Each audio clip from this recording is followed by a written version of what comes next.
Hi everyone, starting with the last chapter of plus one and the syllabus is over. Well, anyhow, before celebrating, let's understand what we are going to talk about. We're going to talk about the international trade and international business. We're going to talk about its benefits, prime reason. We're going to talk about WTO. We're going to talk about lot many things. There are few things which are deleted in the syllabus this year, but a complete video is going to constitute of all the things. So let's start with international trade. Now, international trade, what is international trade or what is trade which is external? Now, when we talk about external trade is the one which is carried out outside the boundaries of the country, across the boundaries of the country, not within the country, outside the boundaries of the country, because which is within the boundaries of the country is known as internal or domestic trade, and the one which is outside the boundaries of the country is known as external trade. This trade is of three types, that's import, export and entry port. Import, what do we do is we buy from abroad. Export, we sell abroad. And when we talk about entry port, we are importing for the purpose of exporting. Now, what is the prime reason? Why do we actually carry on international business or international trade? I'll explain something to you and please try and understand. Now, there is this country A and this is country B. Country A and country B. Country A has surplus of some kind of resources and country B is deficient of those resources. Let's say the resource 1. This has deficiency of resource 1. This has deficiency. This one has deficiency and this has surplus of resource 1. When country A produces something, it actually leads to lowering the cost of production. Why? It lowers the cost of production because they have abundance of this because of natural factors, geographical factors, socio-economic factors. They have abundance of this. Whereas they do not have it because of their own geographical factors, socio-economic factors. So what exactly are we supposed to do? If they manufacture this product with R1 resources, if they try to manufacture, they create it or they try to make it artificially or whichever way it comes out to be very expensive. So what they do is they simply buy it from this country. They buy from here, right? Now, the country B must be having something. This is resource 2. It must have surplus of something and this is in deficit with resource 2. So now country A will buy from here for the same purpose. Of course, the reasons are same, socio-economic, geographical, political or whatever XYZ reasons. Now, the reason to buy from each other is it reduces the cost of production. Why? Because if you try to manufacture it on your own, it becomes very expensive process. This is called comparative cost advantage theory, and that is a reason why we carry on international trade.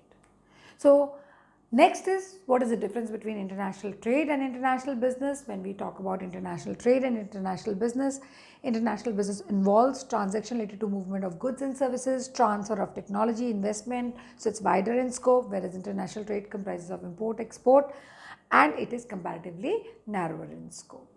Let's read through the board. What have I written out here? First is definition: trade carried outside the boundaries of the country is known as external trade. It is of three types: import, export and entry port. Import is buying from abroad, export is selling abroad, entry port is importing for the purpose of exporting.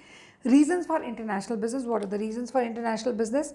Now, the fundamental reason, now we're going to talk about the fundamental reason behind international business is that the countries cannot produce equally well or cheaply all that they need. This is because of unequal distribution of natural resources among them or difference in their productivity levels. Same thing, what I've just told, they are talking about the same thing. Availability of factors of production such as labor, capital and raw material required for producing different goods and services differ among the nations. Somewhere they are expensive, somewhere they are cheap. Labor productivity and production costs also differ due to the socio-economic, geographical and political reasons. Due to this reason, one particular country is in a better position to produce goods, good quality products, good quality products at lower cost than the other nations can do. Of course, yes. So as a result, each country finds it advantageous to produce those goods and services that it can produce more effectively. So here A can produce resource 1 effectively, here B can produce resource 2 effectively. Right, at home and procuring rest through the trade. So the this one is getting R2 from trade and this one is getting R1 from the trade. Right. With other countries, which other countries can produce at lower cost. So conclusion, international business as it exists today is result of geographical specialization, and the theory behind this is nothing else but comparative cost advantage theory. Next we come to is difference between international business and international trade. Like I told you, involves business transaction related to movement of goods and services, transfer of technology and investment. International trade comprises of only import and export. This is wider in scope and this is narrower in scope.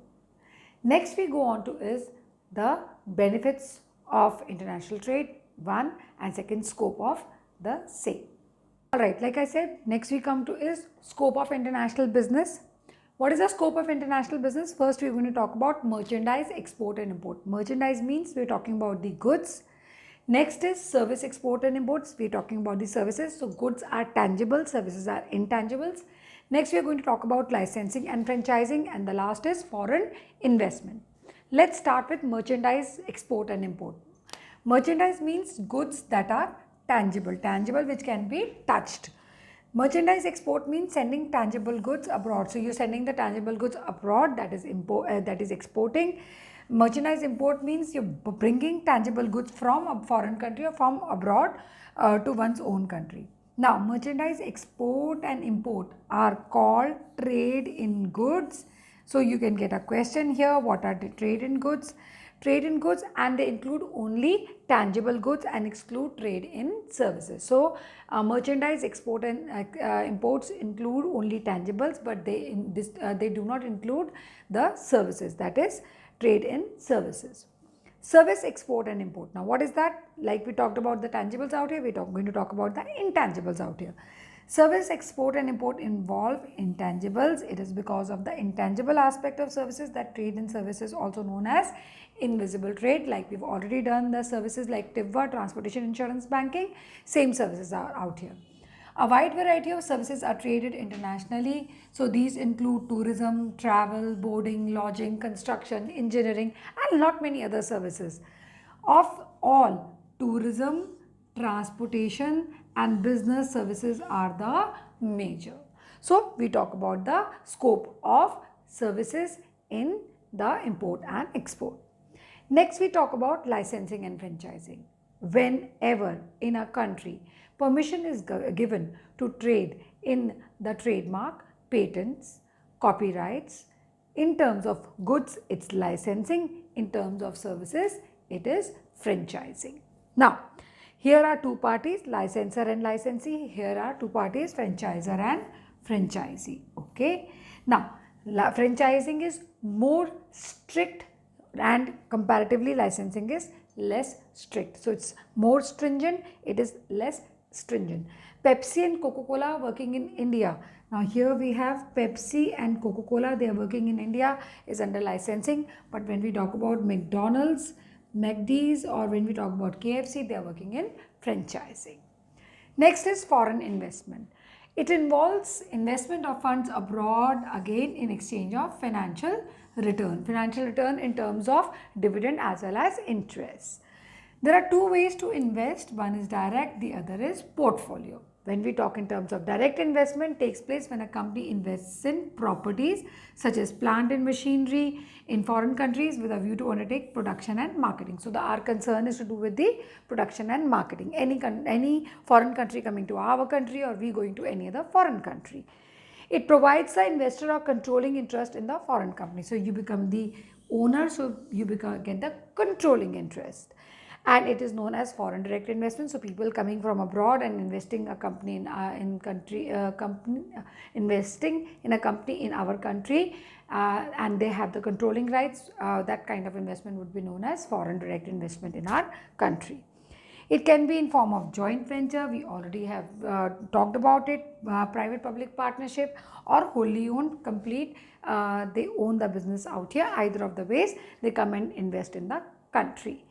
Now, when we talk about portfolio, it's an investment that a company makes into another company by way of acquiring. Here we acquire shares or by providing loans. Rewards are dividend and interest. It is not involved in production and marketing. No, we don't involve these type of investment in production and marketing. Simply earns through shares, bonds and debentures, and of course through the dividend and the interest. That was about the scope of international business. Next, we are going to talk about the difference between the international business and the domestic business, and also the problems of international business. Next, we are going to talk about is the difference between domestic and international business. So, starting with the first point, nationality of buyers and sellers. In domestic, it is one nation, so buyers and sellers of the same nation are there. But when we talk about the international business, the buyers and sellers are of different countries.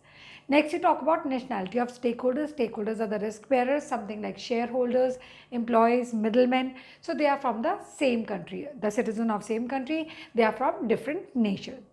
When we talk about mobility of factors of production, so in domestic business, the degree of mobility of factors of production is comparatively more. Labor moves from one place to another.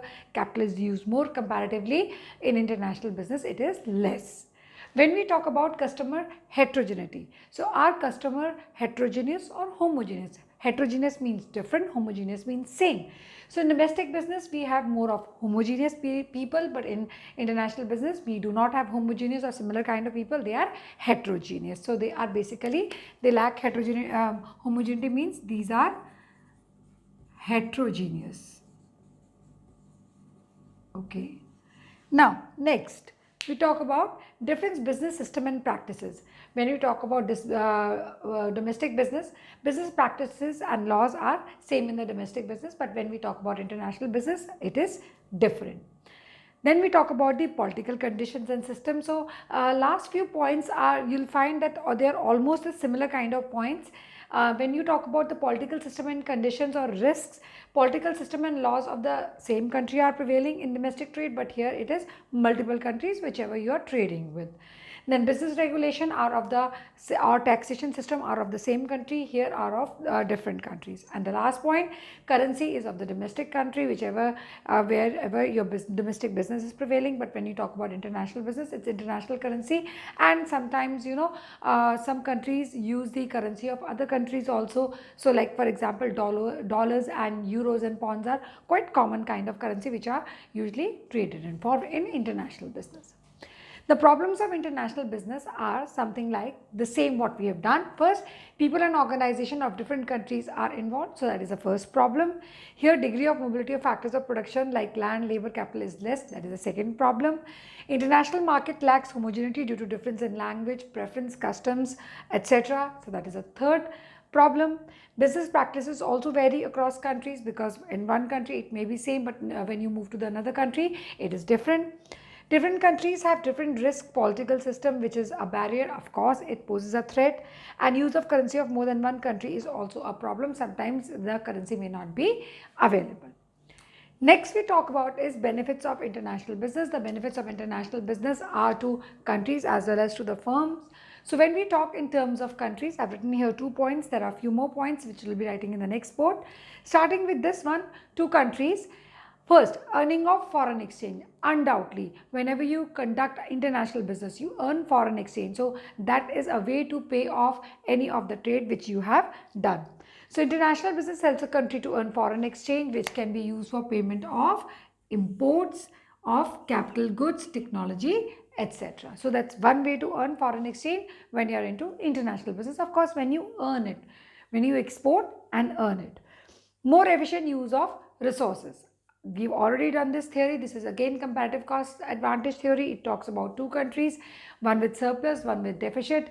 The one which has surplus can produce things efficiently because of socio-economic geographical factors, and one which does not have the resources may take it from that country, use it at a lesser cost than as to manufacture on their own. So that is the reason, one of the reasons why countries actually conduct international business. So every country produces selected goods and services which it can produce more efficiently and effectively. Of course, gradually it attains specialization. So when it continuously manufactures it, it attains specialization in production of these goods and services, leading to efficient utilization of resources. Those resources are not wasted. Once it is used for their domestic consumption, they can also sell it to other countries when required. Talking about improving growth prospect and employment potential.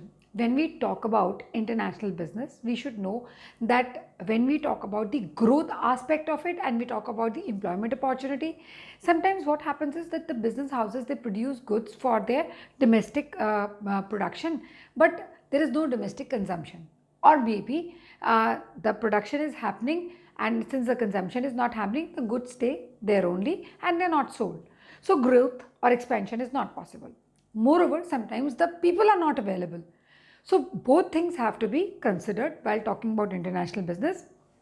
Countries like South Korea, China saw that people were demanding for their kind of product, and they started binging on the thought of export and flourish. So they started heavy production, and instead of just limiting themselves to domestic production, they went outside their country and they flourished and they became the star performers. So producing solely for the purpose of domestic consumption restricts a country's prospects for growth and employment. Many countries, especially the developing ones, could not execute their plans to produce a large scale and thus create employment for people because their domestic market was not large enough, like I told, to absorb all that extra production. So countries such as Singapore, South Korea, China, which saw the market for their product in the foreign countries, caught on the export and flourish and became star performers, therefore increasing employment opportunities and growth for their own kind of company and the country. Next, increased standard of living. If there was no foreign trade, we would have been devoid of so many products: refrigerators, mobile phones, cars, and many other technological gadgets. So in the absence, again here comes the word absence of international trade of goods and services, it would have not been possible for the world community to consume goods and services and enjoy a better standard of living. So of course they increase the standard of living. All these gadgets, all these technology upgradation, they increase the standard of living. So not only our country, I'm giving example of our country, many other countries also, third world countries, apart from ours is a developing one, third world countries also. So this availability, this exchange happened because of international business. Benefits to firms, or benefits of, no, not of, benefits to firms. Prospects for higher profits. Firms manufacture more, sell more, earn more. International business can be more profitable than the domestic business. When the domestic prices are lower, business firms can earn more profit by selling their products in the international market. So if in case your domestic market is not sufficient, they are not able to consume the whole lot of product, you can just sell it outside, and like I told, produce more, sell more, earn more. Increasing capacity utilization. By procuring export orders, a firm can make use of its surplus production. Production on large scale leads to economies of scale, which in turn lowers the cost of production. Of course, when you manufacture on large scale, cost of production reduces and production happens more production, more sales, more profit. It leads to better capacity utilization. That means optimum utilization of resources, no wastage. Next, way out to intense competition in the domestic market. So if you have too much of competition, sell abroad. No competition or less competition. Highly competitive domestic market drives many companies to go for international in search of market for their products. Many companies sell abroad so that they have a wider prospect and market. Prospects for growth. When demand of a firm product starts getting saturated in the domestic market, the firm has to search overseas market for improving the growth prospect. Of course, you're expanding your business, man. The moment you think of expanding your business, you're moving from one small market to a wider market. Improve business vision. The growth of international business of many companies is essentially a part of their business policy to become more competitive and diversified. So when they want to diversify, they want to become a multi-product company, when they want to face competition in a better manner, when they want to compete with the best of the companies, they diversify and become international. So this is all about the benefits. Next we are going to talk about the procedures of import export. So that will be in the next video. Till then, bye bye.